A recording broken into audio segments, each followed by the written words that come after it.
Welcome to WhiskyCast, cask strength conversation featuring news and interviews from the world of whiskey. I'm Mark Gillespie. This is episode number 696 for May 10th, 2018. Coming up in a few minutes. I remember going to Kuroizawa and you couldn't give Kuroizawa away. My first visit to Kuroizawa was, there was all these bottles gathering dust in the distillery shop. Nobody was going when the distillery was closed, but and you were buying them for absolute peanuts. Oh, to have a time machine. Dave Broom was writing about Japanese whiskeys long before they became some of the most sought-after spirits in the world.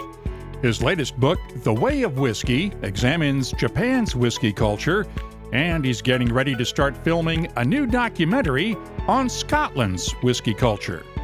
My conversation with Dave Broom is coming up later on WhiskyCast In-Depth.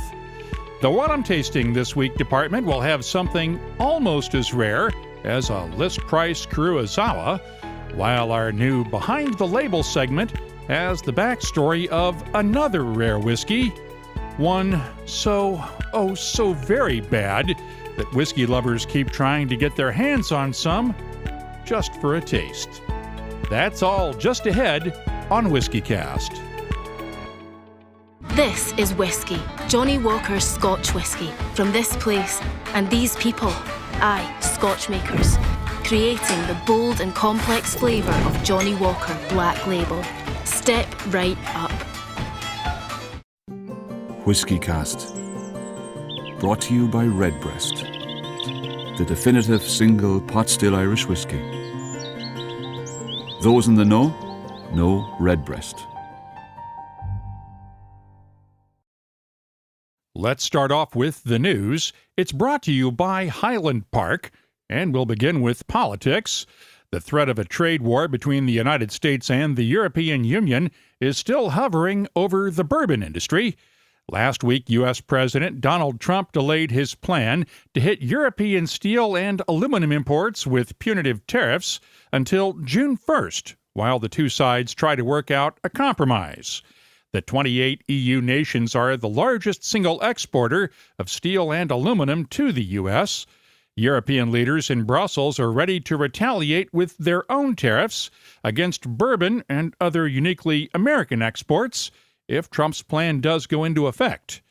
Bloomberg News is reporting that EU officials are looking at offering to accept a quota on steel and aluminum exports to the U.S., as long as it's limited to the same amount of exports shipped in 2017. Before the latest extension, the U.S. offered up a quota set at 90% of 2017 exports. The Europeans rejected that plan, and Bloomberg reports there is some disagreement within the EU on settling for anything less than a permanent exemption from the U.S. tariffs. Meanwhile, the European Union has its own internal issue to deal with. I'm talking, of course, about Brexit. And when it comes to whiskey, the Brexit issue is most clearly focused on Ireland. Right now, any whiskey distilled on the island of Ireland can legally be called Irish whiskey. But after Northern Ireland joins the rest of the UK in leaving the European Union, some Irish politicians are questioning whether Bushmills and other whiskies made in Northern Ireland should still be allowed to call themselves Irish whiskies. Bloomberg reports Sinn Féin's Martin Kenny told Parliament last week that Brexit should mean the end of that arrangement. But Bushmills master distiller Colm Egan told Bloomberg that his distillery's whiskey will always continue to be described as Irish whiskey, and we should note that that has always been the case, even before Great Britain and Ireland were both part of the European Union. Elsewhere in Ireland, Irish distillers gave a few whiskey lovers a taste of the Redbreast Dream Cask last year during a World Whiskey Day online tasting. Now, a few more whiskey lovers, just a few, will get their hands on a bottle of the Dream Cask. The 32-year-old single pot still Irish whiskey is being released exclusively to members of the Birdhouse, Redbreast's online affinity group. Middleton master distiller Billy Layton says the cask was part of a batch used to make the original Redbreast 21-year-old several years ago. we sampled a few of them, and this cask that we picked kind of stood out from the rest of them because of its overall sort of roundness and fullness of flavour. Because it's a first fill sherry cask, ex Oloroso sherry cask, and to be honest, for a single cask offering for it to be sherry, I would tend not to go for a first fill sherry cask because it can be very overpowering. Sherry is a great it's a great blending component, and if you manage the inclusion of sherry, it's very versatile. So to pick a first fill sherry cask was something that was kind of outside of what I would do comfortably, you know. But this one, it had everything. It was round, full of that fruity character, but still had that typical pot still spicy character there. It just, you know, ticked all the boxes. 816 50 cl bottles of Dream Cask will be available online starting May 19th to Birdhouse members outside of the United States, where federal regulations do not allow 50 cl bottles. The price, €500 each. That's about $594 for comparison. I've had the chance to taste the Dream Cask on 3 separate occasions over the past year. I'll have my tasting notes for it later on. Last time around, we mentioned that the Glenlivet's Alan Winchester unveiled the new Cognac cask-finished Captain's Reserve Edition at his Spirit of Speyside Festival tasting this past weekend. We have more details on that new single malt now. It'll become part of the Glenlivet's core no-age statement range, alongside the Founder's Reserve, and gets its name from Captain William Grant Smith, who led the Glenlivet in the years following World War I and helped establish it as a single malt brand. It'll be available in most countries, with the exception of the U.S. and a few other markets that have the Glenlivet 12-year-old, and the Captain's Reserve will sell for around £45 a bottle, depending on the market. Meanwhile, we're still almost a year away from the final season of Game of Thrones, but the tie-ins are already starting. Johnny Walker has kicked off a lot of speculation with an online "Whiskey is Coming" tease for what's being called the White Walker.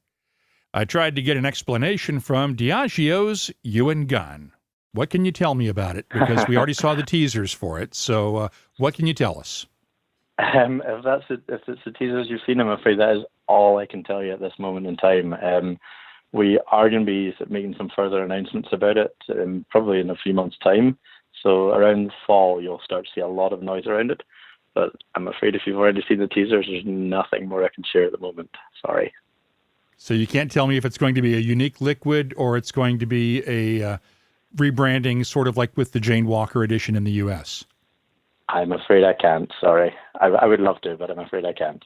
We'll have more details as they become available, and we'll hear more from Ewan on another subject next time around. Meanwhile, MGP Ingredients is expanding its own range of whiskey brands from its distillery in Lawrenceburg, Indiana. It's launching the new Rossville Union Rye whiskey brand in 12 U.S. states starting next month. That follows the recent release of the George Remus Bourbon, and MGP's Andrew Mancini told us it makes sense for the company to develop its own whiskey brands alongside its contract distilling business. Given MGP's historic presence and distilling, kind of leadership in rye, it certainly makes sense, and it was always our strategic intent to develop our own rye brand. We feel that with the heritage in Lawrenceburg and really our expertise at rye distilling and blending, that it just makes sense for us to have a rye in the portfolio. As for the Rossville Union name, you might think it comes from Rossville, Indiana, but the town of Rossville is about 160 miles northwest of Lawrenceburg. The name actually comes from the distillery's own history. It's really a great story. Most people, whiskey lovers and certainly the trade in the industry know Lawrenceburg as the historic Seagram's distillery. But prior, to that, really in 1847 is when Mr. George Ross opened his distillery on the very site on Lawrenceburg and called it the Rossville Distillery. But we actually have records dating back to 1808 where there was whiskey and production on that very site. Mr. Ross was a Cincinnati mercantilist and owned a variety of brands and distilled, for other people and for other companies and sold throughout the country. And so we're really trying to be authentic and true to the history of Lawrenceburg and certainly to the history of the distillery and the distillery site.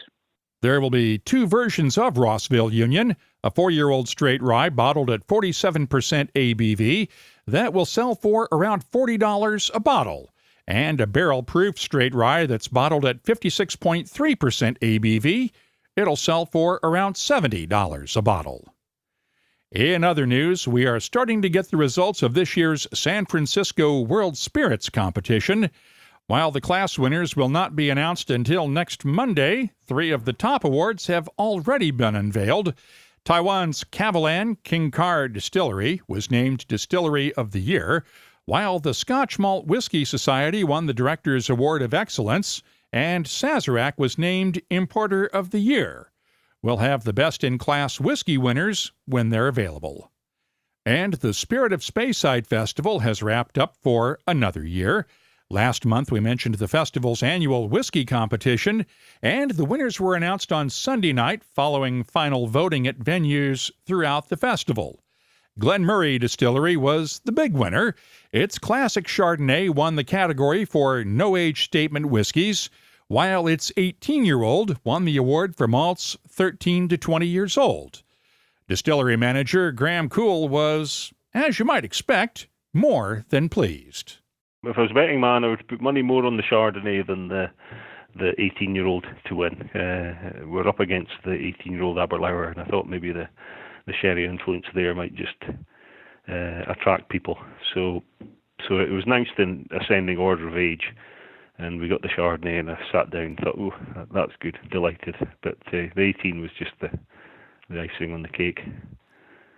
Did you celebrate at the distillery on Monday with the gang? We celebrated that night because the wonderful thing was we had Ed Dodson with us, who's my predecessor and the 4th master distiller for Glen Murray. So we were both there to pick up the awards, and the 18-year-old is his whiskey. I've only been here just under 13 years, so it was great he could pick up an award for some whiskey that he had laid down himself. So we enjoyed ourselves on Sunday night. It was great fun. By the way, Ed Dodson has stayed active since his retirement. He's been leading the festival's annual whiskey school that takes place in the days leading up to the festival. Strathisla 12-year-old won the 12 years and younger category, and both whiskeys in the 21 years and older category took home awards. Glenfiddich's 21-year-old Reserva rum cask finish won the category, but in a separate vote for the best overall whiskey, the Cragganmore Special Release 25-year-old received the most individual votes and won the People's Choice Award. And finally, here's an update from our story last week on Scotland's Eden Mill Distillery. Bottle number 1 of the first 300 limited release bottles from Eden Mill brought a winning bid of £7,100 at whiskeyauctioneer.com. That's $9,617 at current exchange rates. 100 bottles from that batch are now on sale through the distillery. You can keep up with the latest whiskey news all week long at whiskycast.com. The news is brought to you by Highland Park, the Orkney single malt with Viking soul. If you're a Highland Park lover, you need to be part of Highland Park's inner circle. It gets you access to exclusive bottlings, inside news from the gang on Orkney, and now an even better benefit. If you've ever wanted to own your own cask of Highland Park, but didn't want to have to wait 12 years for it to mature, well, you don't have to now. Highland Park's new Viking Soul Cask program is only available to members of the Inner Circle, and only until the end of May. Join the Inner Circle now and get the details at highlandparkwhiskey.com. Time now for the WhiskyCast calendar of events. First off, here's a heads up for our friends in Australia.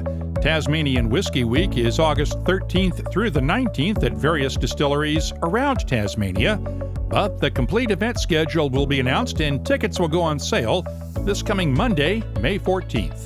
There's a link for more details on our calendar of events page at whiskycast.com. Meanwhile, the Scotch Malt Whisky Society's U.S. chapter has a World Whiskey Day tasting coming up on May 17th at Drum Bar in Chicago.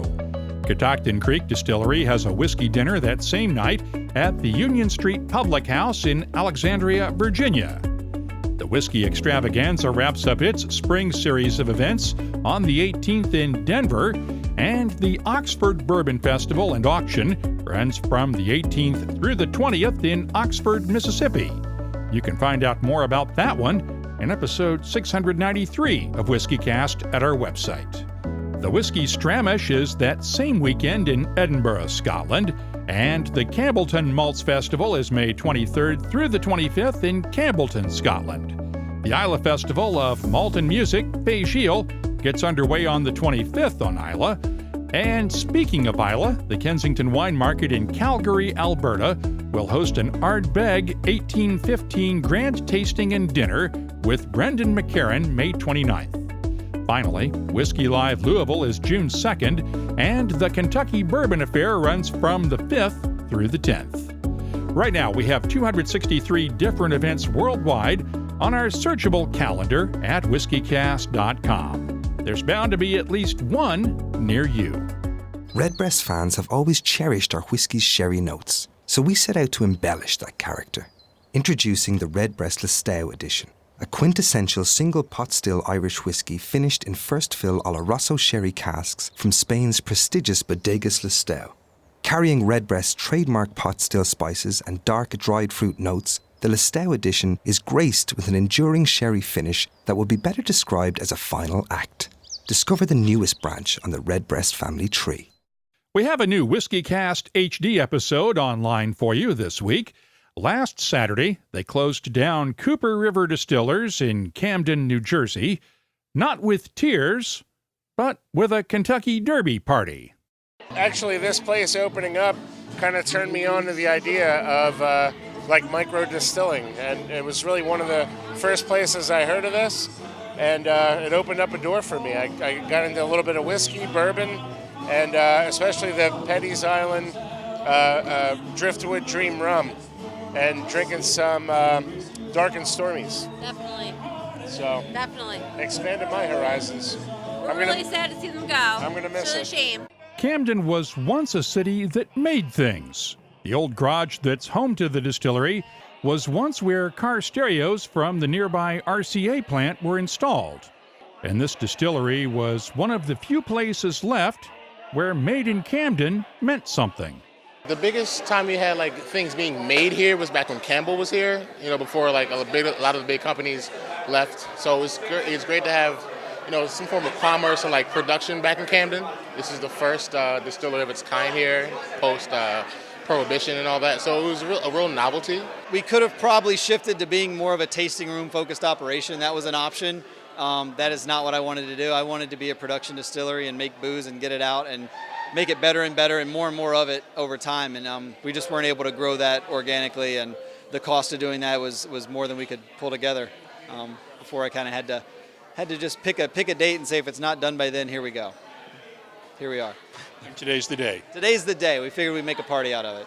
That's James Yoakum, who founded Cooper River Distillers 4 years ago and was selling everything he could put into a bottle, but could not come up with a workable way to expand his distillery. You can watch the entire story at whiskycast.com and YouTube, or download it from iTunes. WhiskyCast In-Depth is brought to you by Lagavulin. Last time around, we reported on the demand for Japanese whiskey, so strong that the duty-free shop at Tokyo's Haneda Airport sells out of its daily 12-bottle allotment of Suntory's Hibiki within 10 minutes after they go on the shelves. Dave Broom has been one of Japanese whiskey's most passionate observers for many years now, and his latest book, The Way of Whisky, takes a long, loving look at Japan's whiskey culture. He was on the U.S. East Coast recently for a book tour and tastings in New York, Washington, and Philadelphia, which is where I caught up with him. But we began the conversation with the success of the crowdfunding campaign for The Amber Light. It's a documentary he'll begin filming soon on Scotland's whiskey culture. First of all, congratulations on getting the Amber Light funded. Now you get to be a movie star just like Charlie MacLaine. Yeah, no, it's great. It's absolutely fantastic news. Yeah, and thank you to everyone who contributed. You know, couldn't have done it without you guys. That funding allows us to make the movie. There might be some more coming in, which will make it look even better. The schedule's all sorted, so you get 3 lots of filming. The writing is heavily underway, and lots of exciting news coming up as we begin to develop the ideas further. So, yeah, really, really looking forward to it.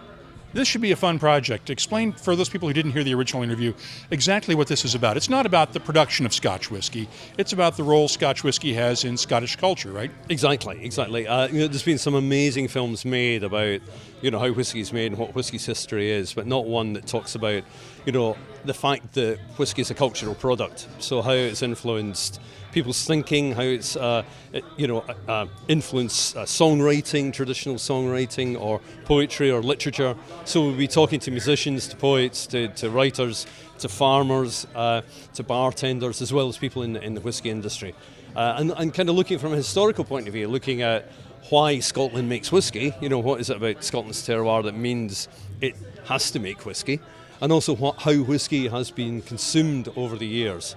So we probably won't film at a distillery, but we will talk about flavour and flavour all the way through. It's interesting, though, that we're standing here getting ready for a Japanese whiskey tasting that you're leading. How did you get into Japanese whiskeys in the first place? We've never really addressed this. Yeah, it kind of really started in the 1990s when I began. I began specialising in kind of whisky from 95 onwards, and it was just when Japanese whiskies, from single malts in particular, were beginning to come into the UK. And then when I was working for Whisky Mag at the beginning of this century, Whisky Live Tokyo was like the first Whisky Live. So I went over there with Michael Jackson. And that's really when the love affair started. I kind of had a love affair with Japan before that, in terms of kind of literature and art and everything. So all of that just kind of fell into place. So it was kind of one of these right place at right time moments. And just getting to know the guys and going back there, twice, sometimes 3 times a year. The doors were always open, and just to see the way that the industry kind of went from, I think it was maybe 5 years of travelling to Japan before I actually saw any spirit running in any of the distilleries, because everything was mothballed or in very, very short-term working. And to see then and to see what's happening now is, the transformation is incredible. And you really caught it at the nadir, or the bottom end of the Japanese whiskey industry. You caught it just in time to catch the revival with Kurosawa. Yeah, and it was kind of, and that revival was initially really driven by export. They had a huge amount stock surplus actually in those days, and export was the way forward. We didn't see Japanese whiskey in export markets because the domestic market was drinking it. But from the 80s onwards, the domestic market went into this what seemingly terminal decline. So a lot of stock was freed up for Europe especially. And so the whole buzz began to build up. And then, but you mentioned Kurosawa, but I remember going to Kurosawa, and you couldn't give Kurosawa away. My first visit to Kurosawa was, there was all these bottles gathering dust in the distillery shop. Nobody was going, when the distillery was closed, but, and you were buying them for absolute peanuts. And nobody wanted them. Everything goes, oh no, Kurosawa, what are we talking about? And then, it's one of these phenomena. It's a bit like Port Ellen or Brora. As soon as something disappears completely, everybody suddenly goes, oh my God, it's gone. It must have been an amazing whiskey. So, Yeah, it was a bit sad. I still feel that Kurizawa could have been saved and should have been saved. Yeah, there was no reason to keep that distillery shut, but that's a different story. If you knew now or then what you knew now. Well, exactly. Well, if Kirin had been sensible, they would have opened it. But it's made a couple of my friends very, very rich. Not me. And I know exactly who you're thinking of. A gentleman with the initials MM who shall go unnamed. Exactly, yeah. Yeah, the drunken monkey himself, yeah. We're talking about Marcin Miller, who runs Carcass Communications in Scotland and also is with David Kroll, one of the partners in Number One Drinks Company. Yeah, indeed. I mean, great guys. They stepped in when these casks were honestly going to be either redistilled or poured down the drain. Kirin did not want them at all. David's original idea was actually to buy the distillery, but they didn't want to sell that because the real estate was actually worth a huge amount. And they said, can we buy the stock? And they went, yeah, of course you can, you mad fools. And the rest is history. But, they saved that distillery, or they saved the stock. And so eternal credit to them for doing that. And we've seen over the last couple of years, the big boys, the Suntories and Nikas of the world, that they blew the forecasts just like everybody else did for whiskey in terms of having enough to meet demand, and had to cut back on what they were releasing just to try to keep some stock out there. Yeah, I mean, very much so. When you think, the industry has been in 25-year decline, then you begin to see export picking up, but driven by single malt. But the domestic market was still really, really sluggish. And then suddenly you have the highball revolution, and young people turning away from shochu, turning away from beer and beginning to drink highballs. And suddenly the market from really bumping along suddenly takes off. And then you had the Masan effect. So the story of Taketsuru and Rita was turned into a soap opera, which was on Japanese television every morning, 15-minute episodes, and it was an utter phenomenon.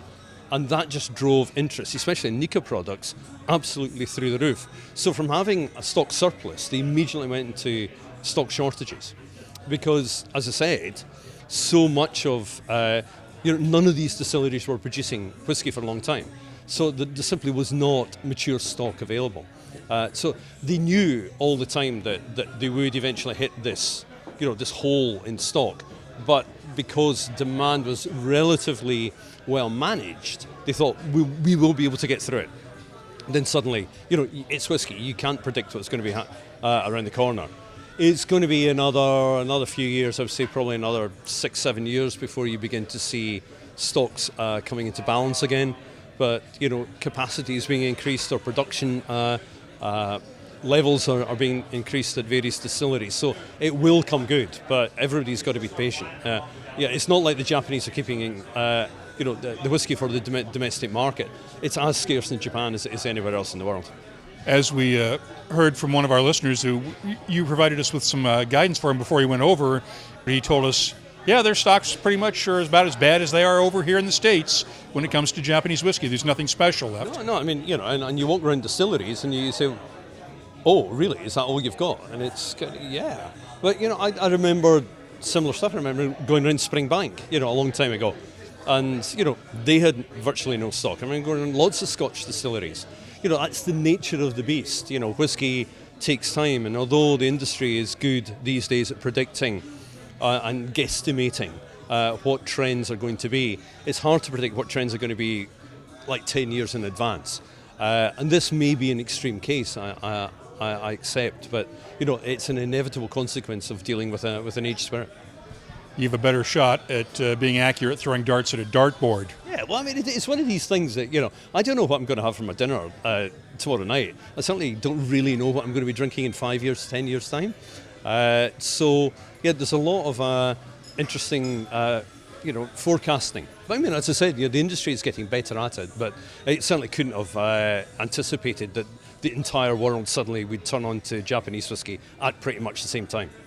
So let's get out of Japan right now. What new whiskeys have you tried that are impressing you? What should we be watching out for that I may not have tried yet, or that may not be available? They're just starting to hit the market. What are you finding that you like? Yeah, I'm just back from a trip down south. So I've been to the world's most northerly and southerly distilleries already this year, and tried some great whiskies coming out of New Zealand.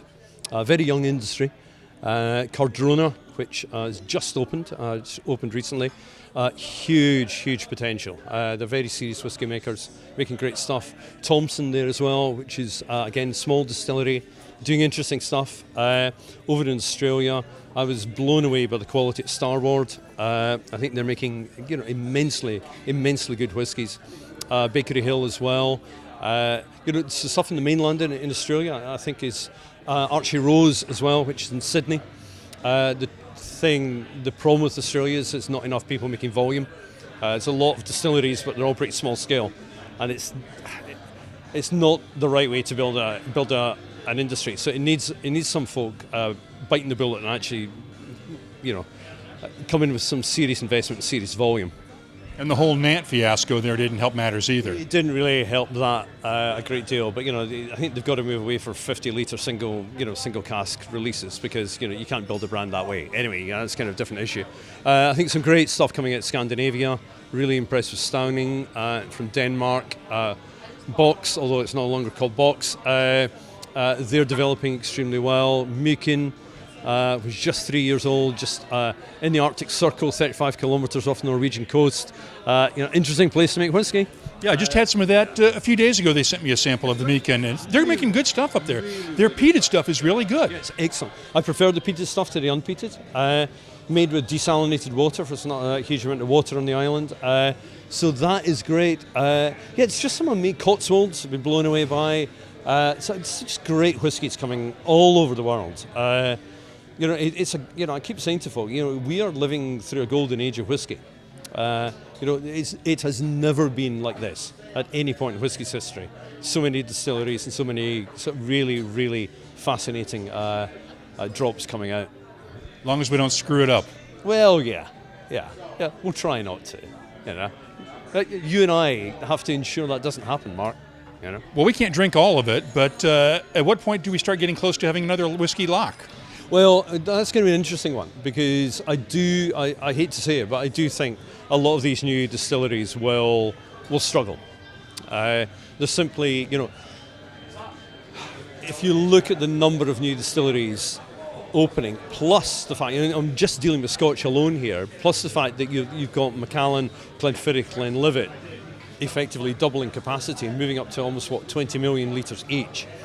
You've suddenly got a huge amount of whiskey which will be on the market in 5 years, but certainly in 10 years' time. Are people going to be drinking, 5 times as much whiskey in 10 years' time, just in terms of Scotch? I don't think so. Then when you then factor in what's happening in Ireland and then every other country around the world, I think some people will struggle. I think what the sensible distillery is doing now is looking at location, looking at locale, looking at ways of actually rooting whiskey in a sense of place, trying out different techniques, not for contrivance sake, but for quality's sake, and quality will win out. And people who do the boring stuff well will win out. The boring stuff being route to market. That kind of really tedious stuff. Shelves are not infinitely expandable. I think we're reaching a stage, as I think we already have done with gin, that if you want to get your bottle on a shelf, something else has to go. And the only reason that you're going to get your bottle on the shelf is if the bottle that is being replaced is better. So I think there's a real quality. There's going to be increasing quality demands on the part of the consumer and on the behalf, especially of not just retail but also from a bartending perspective. So I think we're in for an interesting decade, I think, as this new whiskey world begins to sort itself out. I am surprised that more of these smaller distilleries have not at least joined forces to do things like buying barrels together and buying their grain together and consolidating their warehousing to try to save money and see where they can save money by working together rather than everybody having their own warehouses, buying their own barrels, buying their own grain, sourcing their own bottles, and try to at least join forces in that aspect. I would agree with you. I think kind of consolidated shipments and everything makes sense. There's certainly been talk of that in Scotland through a number of distilleries beginning to work together. It's probably that's all kind of off the record stuff, but I know certainly in Scotland that there are people who are beginning to look at doing that, because the price suddenly comes down, can crash. If you want to, why have 5 separate distillers all going to the same producer in Jerez to buy their casks, whereas they could probably get a discount, or indeed with maltings. And the other thing with maltings, just kind of moving on to that, is the beginnings again in Scotland of smaller maltings, smaller specialist maltings beginning to start up, which will be able to supply the smaller amounts which are needed by these craft, using that outdated word, distillers. Because it's hard. If you're a big maltings, if you're a big commercial maltings, you have to keep that pipeline full, and it might, a small distillery might not be able to take what a minimum batch from yourselves. So small scale, more flexible maltings, I think it's going to be an interesting development down the line as well. The rule of economies of scale never really was repealed, as far as I know, in the laws of economics. Exactly. And I think, there's a lot of interesting joined-up thinking taking place. And again, I'm just dealing with Scotland, but another thing. I was over in Westland at the beginning of the year. It seems to be a very long year already. And the joined-up thinking which is happening between Westland, Skagit Valley Maltings, Bread Lab, this kind of holistic web that's beginning to build up there, so that everybody is benefiting from it. And again, it comes down to that economies of scale. And I think the whisky industry's got a lot to learn from what is happening, and it's continuing to happen in the brewing industry. Where people are working together, where again there's kind of small scale maltings going on, more kind of specialisation taking place. So you're beginning to see that in Scotland. I think you'll begin to see it also in Ireland. Because there's nobody in Ireland making peated malt, so there's a real necessity for that to take place. So I think as the industry begins to evolve all around the world, I think it would make sense for everybody to start working together, not just as distillers, but actually to think about everything literally from the field. It's a great cliche, from grain to glass, but I think a whiskey maker, a 21st century whiskey maker, has to look at everything from who is planting your cereal all the way right up to the final product. You'll find Dave Broom's book, The Way of Whisky, at your local bookstore, and if they don't have it in stock, ask them to order it for you. You can also find Dave's writing online at scotchwhisky.com. That's WhiskyCast In-Depth, brought to you by Lagavulin, the legendary Islay single malt. Look for the classic 16-year-old Lagavulin, the Distiller's Edition, and the new 8-year-old Lagavulin at a whiskey shop near you. Find out more at malts.com. The What I'm Tasting This Week department is brought to you by Heaven Hill Distillery, and let's start off with 2 of the whiskeys from Dave's tasting that night in Philadelphia at the Ashton Cigar Bar. I did my tasting notes this week from samples saved that night to avoid any influence from the cigar smoke in the room. The Mars Kamagatake is a single malt from Hambo Shuzo's Mars Shinsu Distillery. It's bottled at 52% ABV, and the nose has notes of apple cider, dried fruits, muted spices, and a slightly floral touch. The taste is peppery and tart with a combination of lemon pepper and black pepper notes, along with a hint of pineapple, dried fruits, and honey. The finish is medium length and slightly tart, and I'm scoring the Mars Kamagatake Japanese single malt an 86. Ichiro Akuto is one of the acknowledged wizards of Japanese whiskey, but he has done something different with his latest Ichiro's Malt and Grain. He's taken malts from his Chichibu distillery and his family's old Hanyu distillery and blended them with grain whiskeys from several other countries to create a world whiskey bottled at 46.5% ABV. The nose is malty, with a touch of oak, sawdust, muted spices, and a hint of grilled pineapple. The taste has sweet barley sugar balanced by spicy notes of ginger, clove, and allspice, along with apricots, pineapple, and mango notes underneath, and just a hint of lemon zest. The finish is long with lingering spices and a touch of tartness. I'm scoring the Ichiro's Malt and Grain World Whiskey a 90. I'll have more tasting notes in just a minute, but first, our tasting notes are brought to you by Heaven Hill Distillery, where they're making room in the trophy case after the San Francisco World Spirits Competition. Best bourbon, Henry McKenna Single Barrel. The best small batch bourbon, Elijah Craig Small Batch. Just more proof of Heaven Hill's pedigree for making whiskeys with award-winning flavor. Meet the family at heavenhilldistillery.com. Think wisely, drink wisely. We heard about the Redbreast Dream Cask from Billy Layton earlier during the news, and as I mentioned, I've had the chance now to taste it 3 different times over the past year.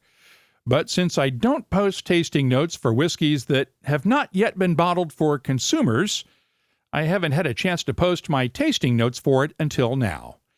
As we mentioned, the Dream Cask is 32 years old, with the final 7 years in a first fill Oloroso sherry butt and bottled at 46.5% ABV. The first time I tried it, I thought it came out of a port cask because of the ruby red color. The nose has notes of freshly polished wood, plums, raisins, toffee, chocolate mint leaves, cocoa nibs, and almost no spices at all.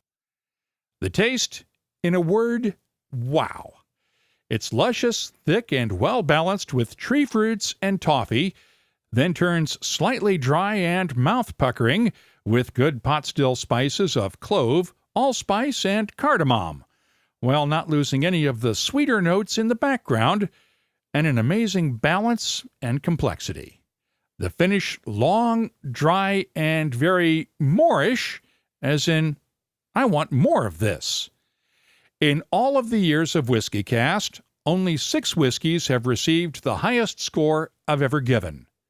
Now, make it 7. I'm scoring the Redbreast Dream Cask a 98. It is literally one of the best whiskeys I have ever tasted. The What I'm Tasting This Week department is brought to you by Heaven Hill Distillery. I've added these tasting notes to our searchable list of more than 2,150 different whiskeys at whiskycast.com. This is whiskey. Johnny Walker's Scotch Whisky. From this place, and these places in that place. These are the people that make it. Aging in oak for 12 long years. See, the land that shapes these people and the people that shape this whiskey all shape how bloody good it tastes. Bold as it is complex. For every step you take, this is Johnny Walker Black Label, friends. Step right up. Can I drink this now? Johnny Walker Black Label Blended Scotch Whisky. 40% alcohol by volume. Imported by Diageo North America, Norwalk, Connecticut. Please drink responsibly. Let's open up the inbox now for Your Voice, brought to you by Lot 40. Had lots of reaction to our last episode and the interview with Mark Bushala and Ryan Perry about the new Heaven's Door whiskeys they created in collaboration with Bob Dylan. We got this email from Rob Whittinger. I just listened to the most recent podcast and I might have missed it, but do you know when the Heaven's Door collection will be available for purchase? I'm dying to try the Double Barrel Bourbon. Thanks, Mark. I love the show. Rob, thank you for the kind words. The Heaven's Door whiskeys should be out by the middle of the month in Tennessee, Texas, California, Florida, New York State, and Illinois, with more states to be added later on. They're also taking pre-orders through the Heaven's Door website. I posted my tasting notes for these whiskeys at whiskycast.com, and Tom Brim added this note to our Facebook page. You're killing me. Even at the price, now I want to try the rye. You mention it being unique compared to other MGP-sourced ryes. What other ryes might you compare it to? Tom, it's hard to say. It is that unique. Now, if you haven't seen Avengers: Infinity War yet, you probably won't get this next part, and don't worry, I'm not going to give away any spoilers. I had a little fun the other day with Photoshop, and a picture I had posted earlier on social media recreating a certain special effect that takes place in the movie, along with the line, "Damn you, Thanos, screw with the Avengers all you want, but when you start messing with my whiskey, this means war." Well, David Jacob posted on our Facebook page, 2 podcasts a week and you have time to mess with Thanos? Paul LaGrange posted, "I don't need infinity stones to make whiskey disappear." Last week, we heard from Deborah Stewart of Glenfarclas about that 1920 bottle of their single malt that was on display at the distillery over the weekend during the Spirit of Speyside Festival that they had acquired from a family that had had it for those entire 100 years or so. Shyamul Ramachandran of San Diego was over in Speyside for the festival and posted a photo of the bottle with this note, "Thanks for the tip, Mark. I can confirm they really are not selling it. They turned down my offer." Of course, that bottle has already been taken out of the distillery and returned to Managing Director John Grant's personal archive, where the storage conditions are much better and probably a bit more secure. If you have something you'd like to share with whiskey lovers around the world, you can always post it on the Your Voice page at whiskycast.com, or you can track us down on Twitter, Facebook, Instagram, and Tumblr at WhiskyCast. You can also email us. The address is comments@whiskycast.com. This week's Your Voice is brought to you by Lot 40, Canada's award-winning 100% pot still rye whiskey. Lot 40, unapologetically Canadian. Please drink responsibly. Let's wind up this episode with our newest segment. Behind the Label looks at some of the backstories of whiskey, including some of the science and history that makes whiskey unique. When I gave the Redbreast Dream Cask a score of 98 points a few minutes ago, I mentioned that it is only the 7th whiskey I've scored that high. So let's go to the other extreme and get the story behind the whiskey that may well be one of the worst ever put into a bottle, the infamous Fischke whiskey, a 14-year-old Brookladdy single cask finished in, of all things, a herring cask. This one got the lowest score I've ever given, 40 points, and it was pushing it to give it that. Klaus Pinkernel bottled this monstrosity back in 2007. He owns the Pinkernel's Whiskey Mart shops in Berlin, Germany, and Salzburg, Austria. And I got him on the phone the other day at his shop in Salzburg. At that time, there was the real movement, or beginning of the movement, that everyone wanted to do some sort of finishing, and everyone wanted to be the first to do something even more strange. And I said, okay, folks, you call all these things serious, although they are stupid. And I decided to do something even more stupid. So I invented my private label called Stupid Cask, and wanted to do a herring cask finish. Unfortunately, herring casks are rare. In other words, they don't exist. So I phoned some fish companies all over the world, actually, and they said, no, we only do plastic containers and whatever things. And then I said, okay, I have to do something different. And I found a fish trader just outside Berlin who was willing to help out, but obviously he had the fish but no cask. So I asked a cooper just outside Berlin if he had any decent cask for me. And, well, he managed to help out with a very fresh wine cask, red wine cask. So I bought the red wine cask and gave this red wine cask to the fish trader and said, well, can you take this very fine red wine cask and do your salt herring fillets on the market? Well, because so far he only was doing plastic containers and pretending to be wooden, and now we had a wooden container, real red wine cask, so we sold red wine cask herring fillets at a premium with my cask. After half a year, I said, okay, now let's do the experiment. In the meantime, I managed to get the cask from Scotland to Germany. Those days it was still possible to move the complete cask full. And then I said, okay, what if the whole thing works out horribly wrong? So I only took half the cask of the 14-year-old Bruichladdich and by hand transferred it into the fish cask and left the other half maturing on. So in my shop, I had 2 casks sitting, half full, one being the B4 or Vorher in German, and the other one, the soon Fischki. After half a year, at the 5th anniversary of the shop, I hand bottled both versions and labeled everything. And, well, I think the thing was quite funny. Well, that's hence the name Stupid Cask. I just wanted to be funny. I didn't pretend to have the best whiskey ever. It just happened to be the best whiskey ever. But, well, the idea was to show funny things can be done. And the even better thing is you could even sample the whiskey before the finish and including the finish from the same cask. So you can really see what a finish can do within just a couple of months. It was quite famous, and after a while I just said, okay, people, well, some people were talking too negative, said, okay, sorry folks, now it's sold out.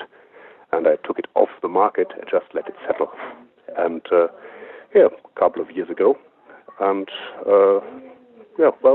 just with some starting conversation in the internet, I said, okay, now I think it's time to put it on the market again, just to have it, to make it public again. And now I'm willing to sell the few leftover bottles. That's more or less the story of the Fischki as far as I remember it, and I hope I haven't forgotten anything in between. So do you still have some left? Yes. And you'll sell it if somebody wants it? Yes. But especially today, there is some requests from literally all over the world, and it might not last long. There's a lot more to the story, and Klaus did follow up on Fischki with a couple of other, shall we say, experimental drams after that. We'll be posting the entire interview soon at whiskycast.com.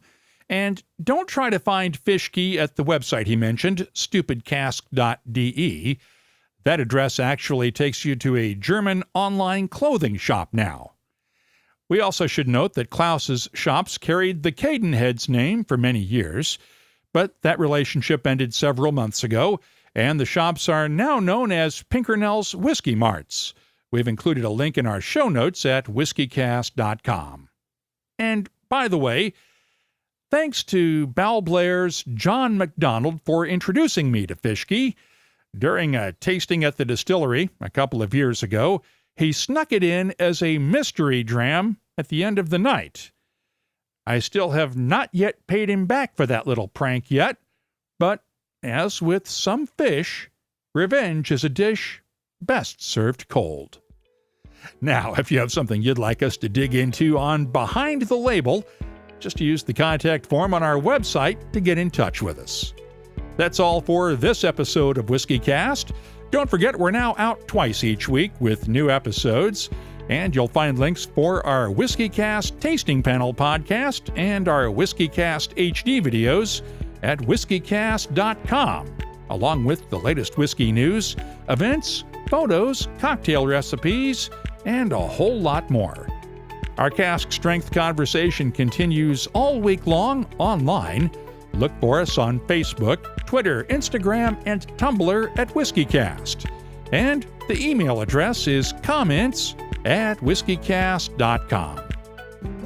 WhiskyCast. Brought to you by Redbreast, the definitive single pot still Irish whiskey. Those in the know Redbreast. This is whiskey, Johnny Walker's Scotch Whisky. From this place and these people, aye, Scotch makers, creating the bold and complex flavour of Johnny Walker Black Label. Step right up. WhiskyCast is a production of Cask Strength Media, copyright 2018, and comes to you from the charming, yet regrettably dry town of Haddonfield, New Jersey.